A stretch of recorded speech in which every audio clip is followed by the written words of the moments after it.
banyak ini Pak. Mohon bantuan Pak, mohon bantuan karena di dalam karung Pak. Di suatu pagi, suasana di kawasan Taharu Brastagi yang biasanya tenang mendadak geger. Seorang petugas kebersihan yang sedang menyapu di pinggir jalan Medan Brastagi dikejutkan oleh temuan tak biasa. Sebuah koper besar tergeletak mencurigakan di semak pinggir jalan. Saat didekati, bau menyengat segera menusuk hidung. Ketika koper dibuka oleh polisi yang dipanggil ke lokasi, isi di dalamnya membuat siapapun yang melihat bakal terkejut. Sesosok seorang wanita muda meringkuk dalam kondisi tanpa nyawa. Tubuhnya mulai membiru, luka tampak jelas di sekujur tubuhnya. Tak ada identitas, tak ada jejak siapa dia. Polisi bergerak cepat. Penyelidikan dimulai dari sidik jari, hasil visum hingga jejak CCTV. Siapakah wanita ini dan kenapa ia bisa ditemukan sangat seperti itu? Kisah nyata kali ini berjudul Fantasi Gila Sepasang Kekasih Berujung Fatal. Uang adalah pemicunya. Bagaimana kisahnya? Dan inilah kisahnya.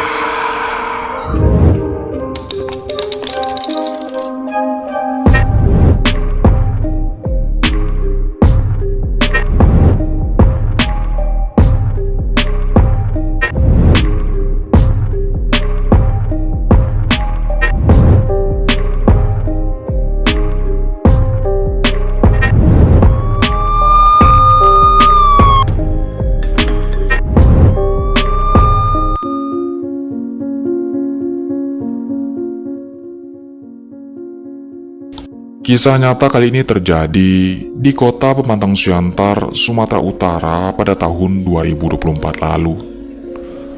Seorang wanita berparas menawan dan cukup dikenal di media sosial Sumatera Utara, yakni bernama Mutia Pratiwi. Berusia sekitar 25 tahun dan tinggal di desa Mogomulyo, Simalungun. Kilas balik, ia pernah dipenjara tahun 2023 akibat kasus narkoboy.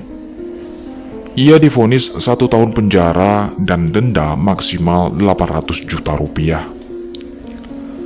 Saat kejadian yang menimpa dirinya itu, ia sempat berjanji untuk berubah setelah dibebaskan awal tahun 2024. Sayangnya, kehidupan barunya itu tak bertahan lama. Mulai akhir tahun 2023, Mutia kembali terjerumus dalam lingkaran narkoboy guys. Beberapa minggu sebelum bulan Oktober tahun 2024, ketika ia bertemu seorang pria yang mengaku pengusaha bernama Joe Frisco Johan. Joe adalah pria mapan dari Pemantang Siantar yang memikat Mutia dengan penampilan mewahnya, bahasa lembut, dan sikap royalnya yang membiayai banyak hal untuknya. Hubungan mereka cepat intens. Joe sering mengundang Mutia menginap di hotel berbintang, menemani dirinya berkumpul setiap bulan dan mengaku akan membahagiakan Mutia selamanya. Namun, di balik segala kemewahan dan janji itu, terselip realita gelap. Joe adalah pecandu dan memiliki fantasi seksual yang mengerikan. Pada hari Minggu, tanggal 20 Oktober tahun 2024, malam harinya, mereka janjian bertemu di mobil Joe lalu menginap di sebuah kamar hotel di Pemantang Siantar. Alih-alih menginap di hotel seperti biasanya, Joe membawa Mutia ke rumahnya yang berada di Jalan Medan. Setelah memesan makanan ringan, keduanya mendenggak minuman setan dan mengkonsumsi narkoboy bersama. Lalu situasi berubah. Joe memerintahkan Mutia untuk berhubungan yang dibumbui dengan tindakan kekerasan. Ia membenamkan tongkat bahkan gagang sapu ke tubuh Mutia. Mutia yang selama ini bergantung finansial pada Joe hanya bisa pasrah. Namun malam itu, fantasi itu melewati batasnya. Mutia sempat kehabisan napas. Dalam kondisi yang semakin kritis, Mutia kehilangan kesadaran. Jantungnya melemah. Saat itu, Joe mulai panik.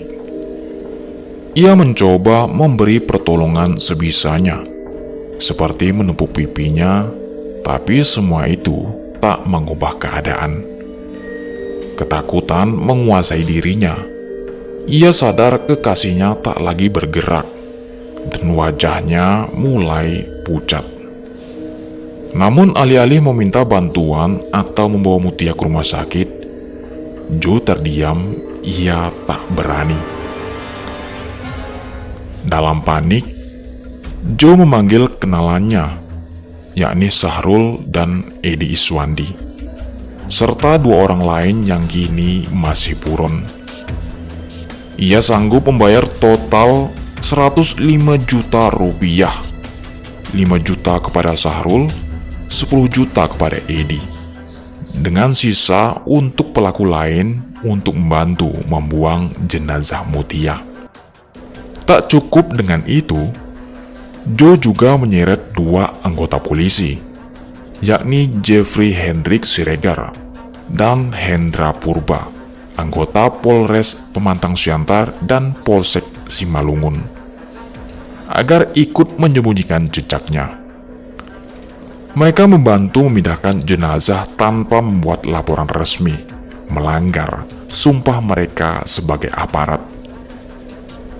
Jenazah itu kemudian dibungkus spray, dimasukkan koper ukuran sedang, dan dibuang di pinggir jalan Medan Brastagi, tepatnya di area Taman Hutan Raya atau Taharu, Kabupaten Karo.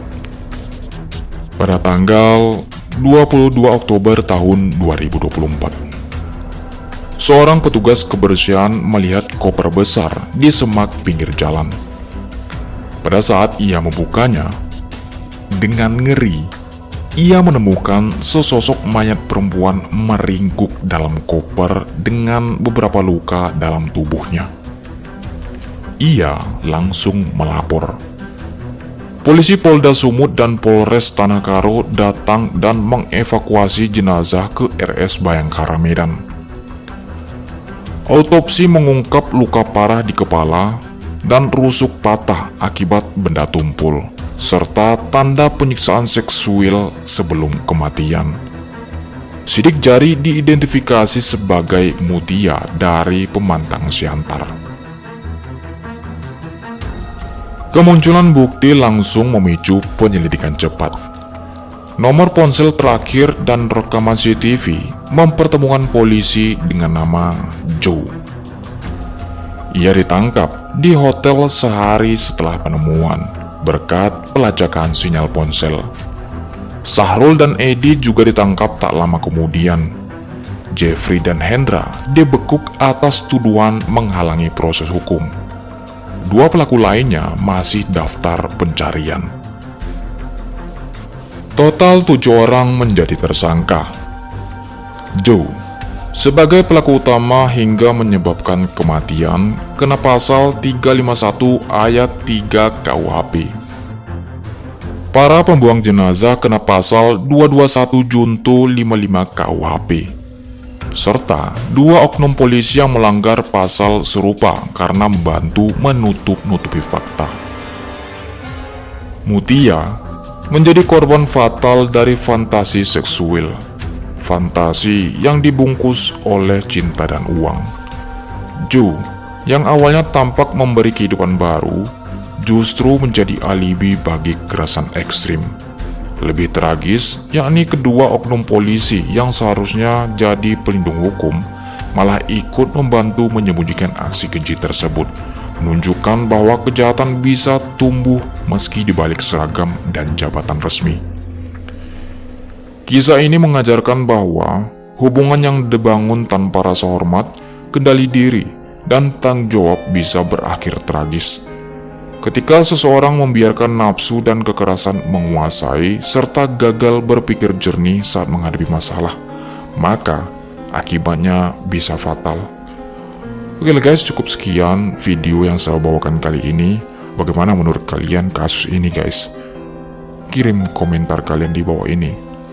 Sampai ketemu lagi di video-video dan kasus-kasus berikutnya. Salam waspada guys. Bye-bye.